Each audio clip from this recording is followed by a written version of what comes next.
In this video, I'm going to show you how to miter your corners on your binding when you have some odd angles. So these are not our normal 90-degree angles. These happen to be 120 degrees.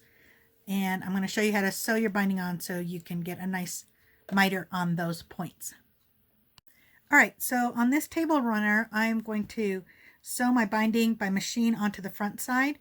So I sew my first seam onto the back side, and then I will flip it over to the front and machine sew it on the front side.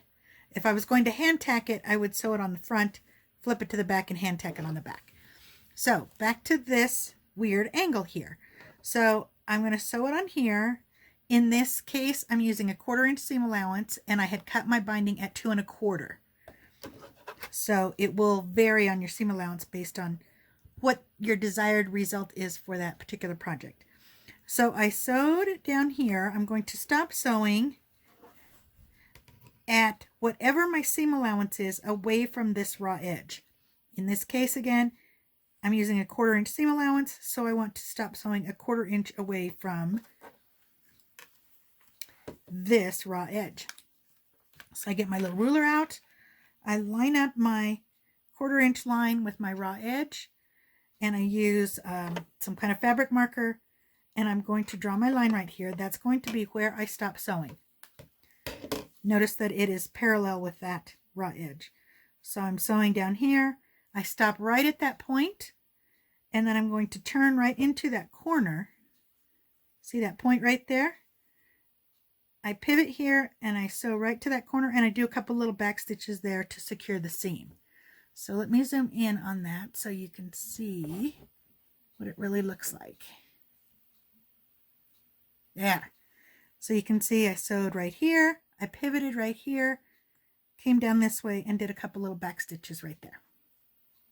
So once I have that sewn, I've cut my threads. Now the trick is, what do I do with this tail to start my next seam here? So you're going to fold this back.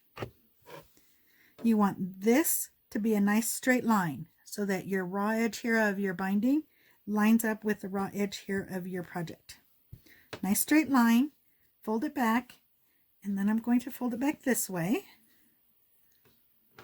Now with a traditional 90-degree corner, this fold right here would line up with this raw edge. So in this case, we're not going to line that up.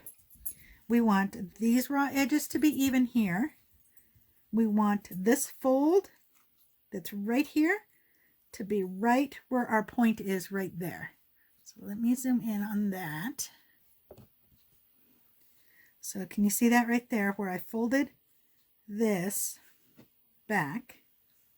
That point, that fold is right there at that point. And that also happens to be right where that stitching is that I backstitched right there. So we're going to fold it back, hold it in place there. The other thing we want to note, so there's 3 things to check here. Raw edge is even, fold to the point, and then on this other side right here, you want these 2 folds to match up. And I can see that right now that bottom is below just a little bit, so I'm going to grab a hold of it and just pull it out a little bit. And what that does, it actually moves that fold over on the top just a little bit. But I want those 2 folds right there to be even. They are nice and even. My raw edges here are even, and my point is right where the fold is. So I'm going to put a pin in here. I'm going to come back here. I'm going to start sewing again at my 1/4 inch seam allowance, do a little back stitch, and continue sewing on. All right, so I have sewn down here. Here's my pin. It can come out. Sewed down here. I came to my next point. It's the exact same process. So as I approached this point, before I got there, I got my little ruler out, lined my 1/4 inch line up with that raw edge of my quilt top, drew my line, and then I stopped sewing right there at that mark, pivoted, and did a couple little back stitches, sewed into that corner and did a couple little back stitches right at that point. And then I'm going to fold this back just like before. So it'll fold back this way. Raw edges right here, make a nice straight line. Fold this back. Again, so see how this fold is way out here? and my point is way over here, I need that fold to be in here. So I'm going to pull that in, line these raw edges up, and pull it just a little bit more. Check my folds over here. Those are lined up nice and straight. So I'm going to put a pin in here, start sewing here, do a little back stitch, and continue on. So I've finished sewing the binding on all the way around, and I'm going to show you one of these corners. So this is where we mitered our corner on the back side. I'm going to flip it around to the front.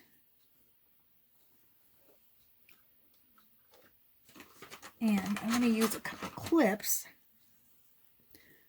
just as extra fingers to hold these in place while I fuss with the corner. So one thing I want to point out, let me zoom in here, is that you want your binding, this fold of your binding, there's my stitching line when I sewed it on the wrong side. You want that fold to just cover that stitching line when you sew it on. So back to our corner here. Here's our miter on the back side. So the bulk of our fabric is over here. So our fold is right here. So our bulk is on this side. So on the front side, we want our fold on the opposite side just to distribute some of that bulk. So we're going to bring this in. I'm going to line my fold up with my stitching line there. And I'm going to tuck the fold in. So when we do a corner on a regular quilt where we have a 90-degree corner, we usually tuck our binding way inside there and fold it. But if we do that, see how far off that is? Because this is just a different angle, it's a 120-degree angle, we don't need to fold that binding up inside there quite so much. So it's going to come out like, whoopsie, it slipped. And I got a loose thread there. We don't want any thread showing. So it's going to look more like that. See how nice that is? Let me zoom in. Oh, had a little earthquake. Move it there so that your fold here now meets here perfectly. And underneath, I'll show you what it looks like underneath. Let me see if I can get a different angle. Whoa.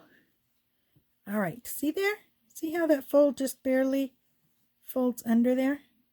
It doesn't go all the way like a 90-degree angle on our binding. So that's what we do to make nice mitered corners on odd angles.